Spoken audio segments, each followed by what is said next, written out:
தமிழ்நாட்டில் அதிமுகவும் பாஜகவும் இதுவரை பெறாத அளவுக்கு படுதோல்வி அடைவார்கள் என்று முதலமைச்சர் மு க ஸ்டாலின் தெரிவித்துள்ளார்.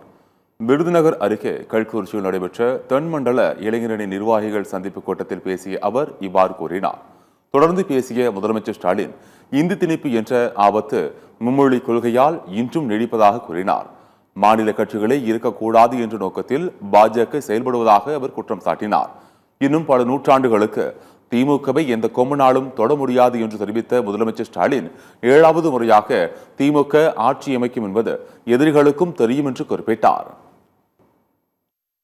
நடக்க போற தேர்தல் தமிழ்நாடு வெர்சஸ் என்டிஏ. இதுல நாம தமிழ்நாட்டை ஜெயிக்க வைக்கணும். தமிழ்நாட்டில் தோல்வி என்பது பாஜகவுக்கு புதுசல்ல. தினமும் காலையில சூரியன் உதிப்பதை போல அவங்களுக்கு ரொட்டீன். ஆனா இதுவரை அடைந்த தோல்வியை விட மிகப்பெரிய தோல்வியை பாஜகவும் சுயநலத்துக்காக சுயமரியாதை விட்டு டெல்லிக்கு சேவைகள் செய்யக்கூடிய அடிமை அதிமுக அடைய போகுது. எடப்பாடி பழனிசாமி பாஜகவுக்கு ஆதரவாக இப்போது என்டிஏ பழனிசாமி ஆகிவிட்டார் என்றும் முதலமைச்சர் ஸ்டாலின் விமர்சனம் செய்துள்ளார். தனக்கு பதவி கொடுத்தவரை கட்சியிலிருந்து நீக்கியவர் எடப்பாடி பழனிசாமி என்றும் அவர் சாடியுள்ளார். என்டிஏ கூட்டணியை ஜீரோ ஆக்குவோம் என்றும் அவர் சூளுரைத்துள்ளார்.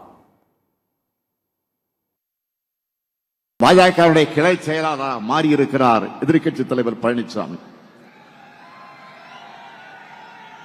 எடப்பாடி பழனிசாமி இப்ப முழுசா என்டிஏ பழனிசாமியாக மாறியிருக்கிறார். நானும் ரவுடி தான் அப்படின்னு சொல்ற மாதிரி மைக்கு முன்னாடி வந்து நின்றுகிட்டு நான் தான் கூட்டணிக்கு தலைமைன்னு சொல்லிட்டு இருக்காரு. சொல்லல, புலம்பிக்கிட்டு இருக்கிறாரு. தனக்கு பதவி கொடுத்தவங்களையே கட்சியிலிருந்து நீக்கினார் பழனிசாமி.